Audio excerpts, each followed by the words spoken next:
On va recevoir maintenant un Français qui cartonne dans le monde entier. Il a vendu plus de 30 millions de livres, donc c'est ce que je vous souhaite, de vendre 30 millions de livres. C'est le champion de la philosophie fiction. Après sa trilogie sur les fourmis, il s'attaque aux chats. On le voit peu à la télé. Voici Bernard Werber.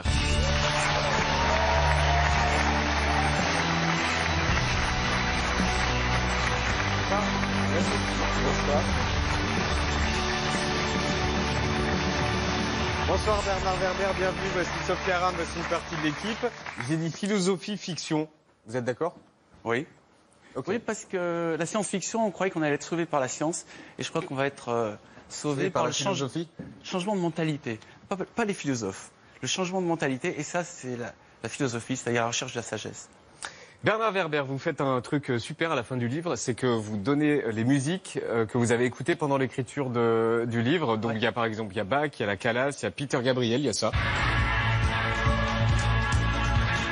Donc ça vous écrivez pendant ce temps. Ouais. Il y a Vivaldi. Alors, votre nouvelle trilogie, c'est Les Chats. Demain, Les Chats, c'était il y a 3 ans. Sa Majesté des Chats, c'est le 2e qui vient de sortir. Pourquoi les chats?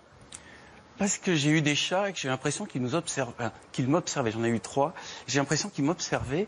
Et je me suis dit, tiens, c'est quoi la pensée de cet animal? Et en le fixant dans les yeux, je me suis aperçu qu'il avait l'air d'avoir quelque chose de plus complexe que ce qui avait l'air au premier abord. Donc je me suis dit, c'est un animal mystérieux. Donc c'est une bonne base pour écrire des romans. Vous avez un chat ou un chien? Maintenant, j'ai un chien. J'ai un chien, mais j'ai eu 3 chats. Et j'ai surtout eu une chatte qui était insupportable, une diva prétentieuse, narcissique, égoïste, agressive, qui m'a servi de base. Vous avez un chat? Non. Alors, en tout cas, c'est assez surprenant comme on est gentil avec eux. C'est-à-dire qu'on les aime alors qu'ils ont plein de défauts. Bah oui. Ils vous le rendent moyennement quand même, non? Alors les gens vont dire, oui, non, c'est faux. Il y a des chats gentils, mais la majorité des chats, ils décident s'ils vous aiment ou s'ils vous aiment pas. Et même s'ils vous aiment pas. Mais le chien, il vous aime automatiquement. Donc je comprends les gens qui ont besoin d'amour, ils prennent plutôt un chien. Voilà, c'est ça. Mais les gens qui recherchent un peu le mystère ou qui veulent se poser des questions sur leur vie, ils ont plutôt intérêt à prendre un chat. Donc en ce moment, vous recherchez l'amour, vous avez un chien. Non, j'ai un chien, mais... un être humain, c'est bien aussi, non? Oui, un être humain, c'est bien. Sophia, chat ou chien? Alors, j'ai eu un chat, il était aveugle, alors dans ses yeux, il n'y avait rien, en fait. Mais j'ai un chien maintenant.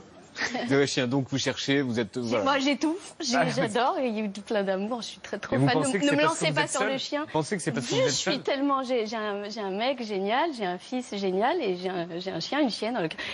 Quand j'en parle, des étoiles dans les yeux. J'adore. On dirait un chat. Et il y a un truc sur les... Il y a un truc sur les chats et les chiens, on dit que les chiens ont des maîtres et les chats ont des serviteurs. Voilà, c'est-à-dire, il me nourrit, il me protège, il m'aime, donc c'est mon maître, voilà, dit le chien, et il me nourrit, il me protège, il m'aime, donc c'est mon serviteur, se dit le chat. C'est juste une vision inversée. C'est pour ça qu'on parlait tout à l'heure de philosophie, c'est juste changer de point de vue, et tout d'un coup on comprend les choses différemment. Le livre raconte comment les chats vont devenir les maîtres du monde, et c'est Bastet, une petite chatte qui va donc nous sauver. Dites-nous de quoi? Déjà de nos contradictions, de nos problèmes internes. J'ai imaginé que notre chatte, enfin ma chatte, regarde notre civilisation un peu comme un extraterrestre regardait notre civilisation, c'est-à-dire avec du recul, et se dit, ils n'arrivent pas à communiquer, les humains n'arrivent pas à communiquer, ils se détruisent entre eux, et en plus ils n'ont pas conscience qu'ils sont en train de rater leur évolution. Donc à un moment, cette chatte se dit, maintenant c'est à nous de prendre le relais, les humains n'y arrivent pas. Pourquoi elle est aussi sûre d'elle? Parce qu'elle va rencontrer l'amour, un chat qui s'appelle Pythagore, et qui va progressivement lui faire comprendre, parce que lui il a un 3e œil, c'est-à-dire il a une clé USB dans le front, qui lui permet de se brancher sur Internet, et lui connaît la vraie histoire des hommes, et connaît la vraie histoire des chats. Et donc c'est lui qui va l'initier, lui faire comprendre que les hommes, quelque part, sont arrivés à un niveau de contradiction qui fait qu'ils n'arrivent plus à évoluer. Alors, je voudrais pas dire, mais comme par hasard, c'est le mâle qui sauve le monde. Mais bon, moi je dis ça. Mais c'est la femelle qui est l'héroïne. Oui, c'est la femelle qui est l'héroïne, Sophia. C'est la femelle qui est l'héroïne, et c'est elle qui parle. Donc c'est tout le récit est de son point de vue. Et je sais que Bernard est féministe, je le sais. Le chat Pythagore, justement, vous en parlez, il dit ça.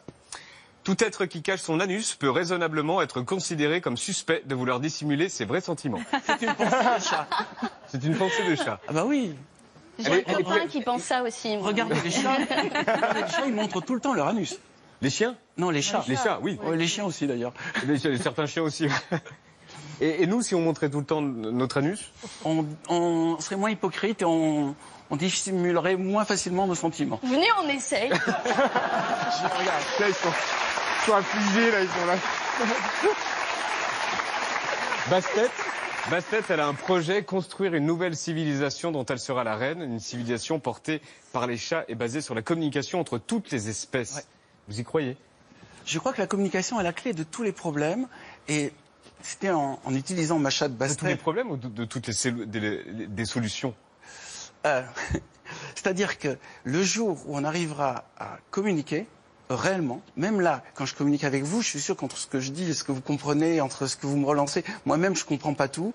Je crois que en fait, je crois que la communication humaine est à un stade de départ. On est à une phase qui pourra paraître presque ridicule à l'homme du futur. Quand il dira, à l'époque, ils n'arrivaient même pas à se parler, à se comprendre.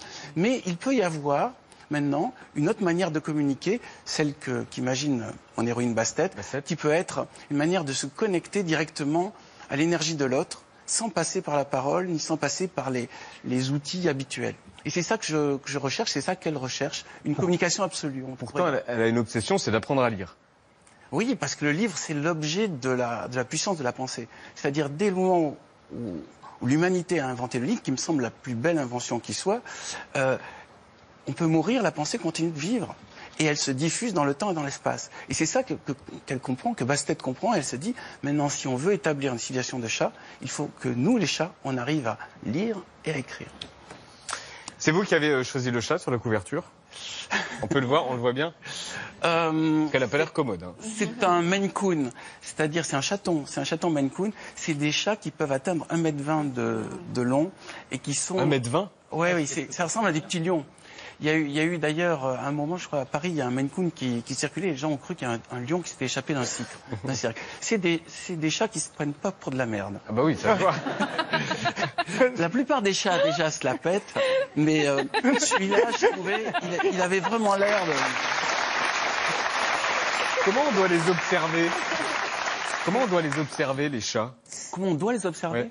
Avec beaucoup d'humilité. Déjà, une première chose qu'on peut apprendre des chats, c'est le fait de s'étirer. Les chats s'étirent d'une manière géniale, et je crois que nous sommes un peu... Ouais. Puis ils font plein de trucs avec leur corps. Ils sont toujours tranquilles, ils sont toujours lents. Et puis, je pense qu'il y a quelque chose de magique chez le chat, c'est qu'ils sentent quand on va pas bien, et ils viennent et ils ronronnent. Et le ronronnement nous fait énormément de bien. Donc j'ai rencontré l'inventeur de la ronron-thérapie qui a découvert que le ronronnement des chats soudait les os et réparait tous les problèmes de stress. Donc le chat, quelque part, nous fait du bien, même s'il ne nous aime pas obligatoirement. En tout cas, il a envie de nous faire du bien. Bah, sur Internet, il y a plein de vidéos et il y a plein de gens qui regardent et écoutent ça. Voilà.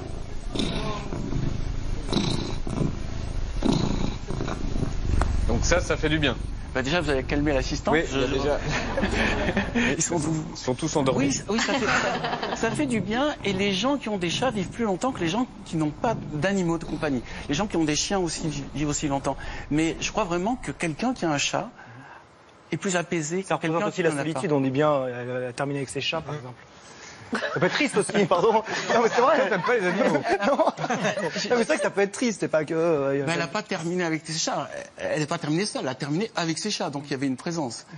Non, mais Mais c'est quoi un homme à chat, ou une femme à chat ou à chatte, d'ailleurs? C'est quelqu'un qui aime les animaux, a priori, c'est pas plus compliqué que ça. Mais le chat, je crois, nous oblige déjà à penser différemment.